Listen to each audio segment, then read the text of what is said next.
What was the greatest crime in history? Gardner Art Museum, Boston. 1990. $300 million in art still missing. A clever start. To get the first of two guards away from his post, the thieves showed up dressed as cops with a warrant for his arrest. A tiny bit off topic, but it always scared me that it's illegal if you don't instantly submit to the person in an easily obtained uniform with an easily faked badge that insists she is a cop. I'm surprised this isn't abused more, to be honest. Yeah, and quite a few serial killers have done exactly this. We will never know. Probably DB Cooper's heist. The man hijacked a 727. Got a ransom of what would be roughly $1.2 million in today's money. Then vanished. It's been almost 50 years and no one's ever figured out who he was or where he went. He almost certainly died in his famous jump or shortly thereafter. He wasn't dressed for a jump like that and certainly wasn't dressed to survive on the ground in the mountains afterwards. He had no survival gear and there's no way he could have stashed any ahead of time and known where he was going to jump in the dark to land anywhere close to it. Also, the vast majority of the money never turned up. It's bizarre that no one has figured out who he was because you'd think someone would have missed this guy, but to me it's virtually certain that he died jumping from the plane or shortly after. Genghis Khan killed around 10% of the world's population then. Imagine if someone killed 700 people today. If it's true, it's Eduardo di Valferno's grift of the Mona Lisa. So Eduardo is an Argentine con artist. He has a great idea to steal the Mona Lisa and obviously sell it.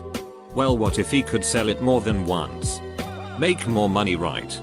So commissions a great forger to make 6 copies of the Mona. He then meets some Italian carpenter working at the Louvre and convinces him to steal it, which he does by apparently just walking out with it under his coat. Eduardo then sells the copies to buyers, who after hearing of the theft, which made international news and is one of the reasons the Mona Lisa is so famous today, all believe they have the real one. He makes off with the money. All the while the carpenter still has the original. Few years later he's caught trying to sell it. The rape of Nanking has to be up there.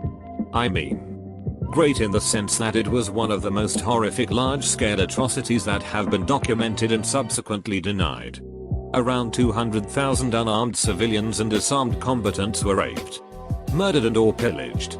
It still is denied by many Japanese nationalists. Digging into 2 city blocks to raid the Brazilian central bank, who estimated that the gang consisted of between 6 and 10 men.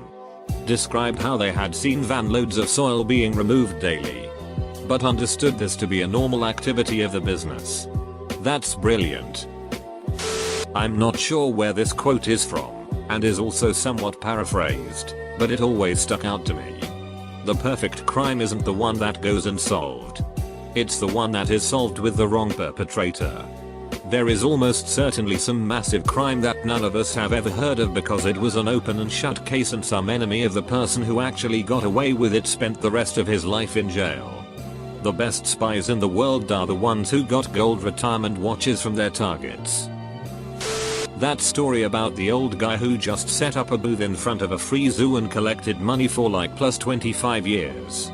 He was beloved and everyone knew him and he made out like a bandit. Stanley Mark Rifkin, the IT administrator, well, equivalent at the time, who robbed Security Pacific National Bank in 1978 using only a payphone from the bank's lobby.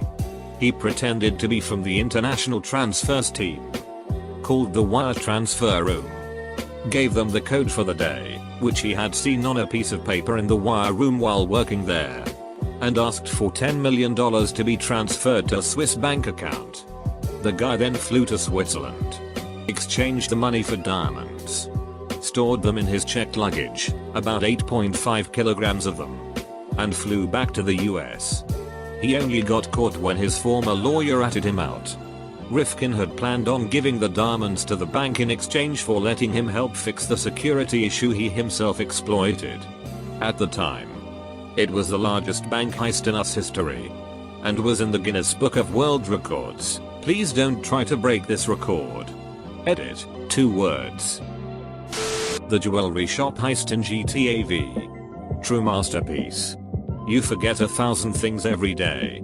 Make sure this is one of them. The subprime mortgage crisis, or the Madoff Ponzi scheme. And more historically. Just about everything the Nazis did, including looting Europe. Check out The Big Short on Netflix for a brilliant movie about the subprime mortgage crisis. And how a select few saw through the bullet and made a killing off of the housing market crashing. It's a really interesting movie that's not too hard to understand. Henry Avery robbed a Spanish vessel worth $400 million and was never found in the 500 years since it happened. I went on a tour of the Rocks district in Sydney the other day to learn about its history as a British convict colony. As part of their punishment, the convicts were tasked with building the beginnings of modern-day Sydney. This included building the Bank of Australia. Several of the convicts returned at a later date to rob the bank in a covert manner. They knew where the secret tunnels were.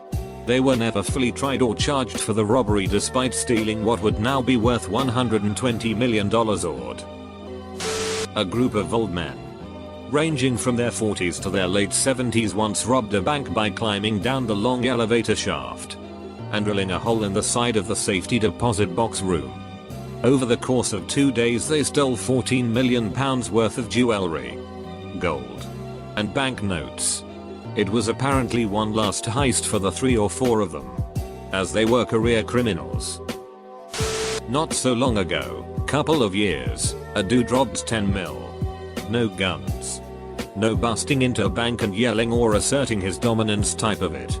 Just a well-planned, masterful, at least how he did it, heist. Dude managed to get a job into a bank escort. Worked there for a year. When him and 2 other dudes were escorting 10 mil to get destroyed, old money that needed to be burned, they stopped for something. The 2 dudes left to get some noms. And then he just drive away with a car truck. There's even footage from the installed car camera. How is he robbing the 10 mil? Dude looked like a egg. A big bushy bearded egg with the most darkest sunglasses you could ever see. And when they wanted to trace him, all fake. Fake name. Fake living place. Fake everything. Dude was gone with 10 mil. No traces left. Nothing. But they caught him a few months ago. Turn out he had 2 people helping him and one of the idiots tried to deposit $300k to a bank. They tracked him from that. But they never managed to get the 10 mil back. They only found around $200k. The Lufthansa heist.